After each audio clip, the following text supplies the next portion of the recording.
What's up, YouTube? Capital G here. Got a pretty fun duel for you guys to check out. This is an OCG format duel. I don't want people getting completely triggered by that. You see the Maxi in the opening hand, you're like, scum eyes, Cap, what is going on here? These guys playing traditional format? No, it's just, I do have people from time to time submit like duels from the OCG because not everybody plays in the TCG. The OCG is different, although this deck would probably translate like 100%. This is actually a Dark Lord variant. I know that sounds really weird, but it's Dark Lords, but it's running a lot of the new cards from the Layer of Darkness structure deck that we're about to get very soon in what, like 2 weeks maybe. In fact, by the time you guys see this video, it might even already be out or be with like in a week or something like that. But yeah, a lot of these cards are really good and they synergize quite nicely with the Dark Lords. And this guy at the bottom is playing Monarchs with Maxi. Obviously, that's pretty good. And Monarchs in the OCG are legitimate, man. They got multiple Stormforth, multiple Pantheism. The deck can definitely rock and roll. No extra deck, boys, so this is straight up Domain Monarchs my way. That's how I like to play. Monarchs don't need no stinking extra deck. So let's see what he's going to open with. Opens with Edia. He's going to go for Karaz. He's going to, looks like he wants to blow his own cards up. All right, he's going to search, get himself set up. And all right, I would say that that's a pretty good opening play. Now, I don't know about the just hard ripping Maxi. Like, you don't even know what you're playing against, bro. What if your opponent just, well, I guess their OCG format, you don't have to worry about playing against like, True Draco. But I'm like, what if your opponent just goes like Diagram? You know what I mean? Search Masterpiece. Anyways, he's going to tribute his opponent's monster to draw a card. He's going to cycle through his deck with his shell. Now, even though he did play around Maxi, in my opinion, pretty well, he is unfortunately going to give his opponent a card because he gets that token. That is not an optional effect with Lair of Darkness. And the crazy thing is, since this is two tribute decks facing off, both players are going to be getting tons of tokens, which is kind of cool. The token is, it's level 3. I was like, yo, Link Karibo for the win. He's going to go Pantheism again. And now he's going to bring out that Edia. Man, I miss these combos so much. He's going to go Monarch Stormforth, and he's going to tribute his opponent's monster. That's going to trigger Aethia and Edia, but he didn't realize this. It also triggers his opponent's Darkest Diablos in the graveyard. Is it me, or did Monarchs get like hard countered here? Because every time he triggers one of his, or he tributes one of his opponent's monsters, he does leave himself open for this big behemoth mother lover to come out and potentially put on that whooping stick. But I think he's fine because he does have his copy of Domain. He's going for the second tribute summon. If he gets rid of Lair of Darkness, I think the duel becomes considerably easier.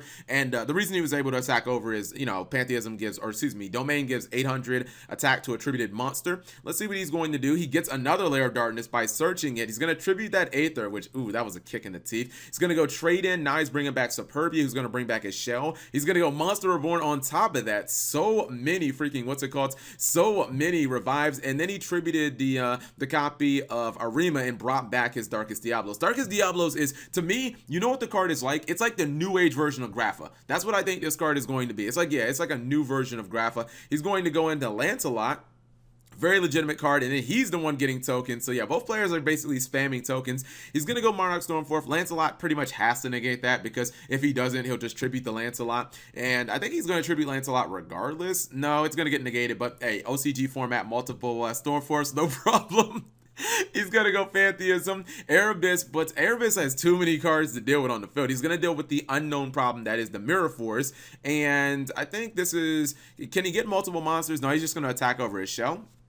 And he's going to leave his opponent with cards. And now he's the one getting the tokens, PogChamp. The problem is he still has that Darkest Diablo staring down. He's going to go Return of the Dragon Lords, or excuse me, Return of the Dark Lords. It's close enough. Now he's going to go into the Burning Abyss Link. I didn't think about that with in this deck. That's pretty cool. But he is going to summon Aether during his opponent's turn. Karaz was not very effective. And look at his opponent just reload this field up. He could even summon Borlo Dragon if he wanted to. Aether is going to go down, and he's going to lose almost all his cards. Now the thing is that you have to notice, his opponent is bleeding life points.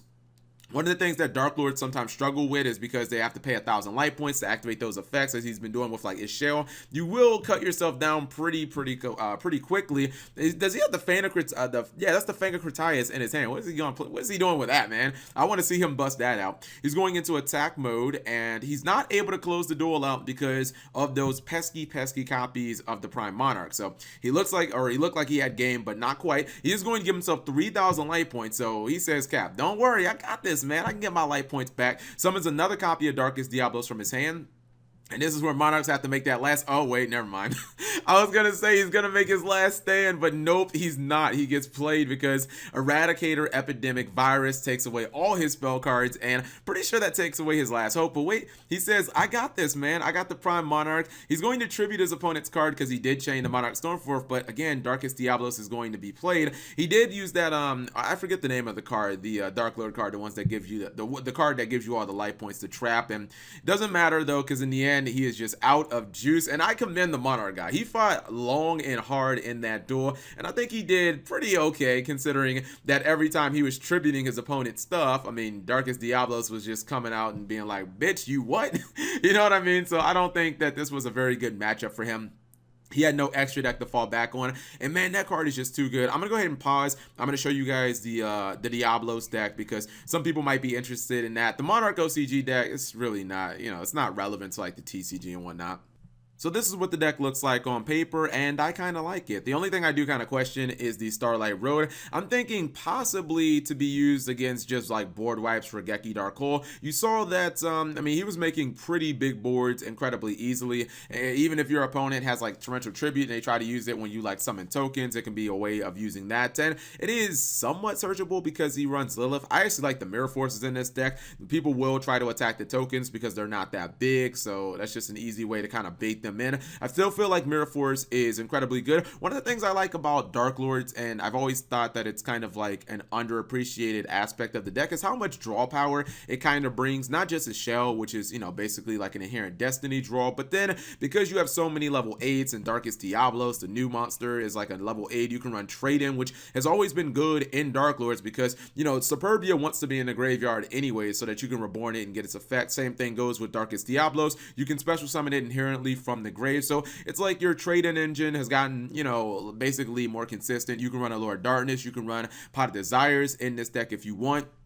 I'm still looking at the Fanga Chrysias, and I'm wondering about why that's even in here.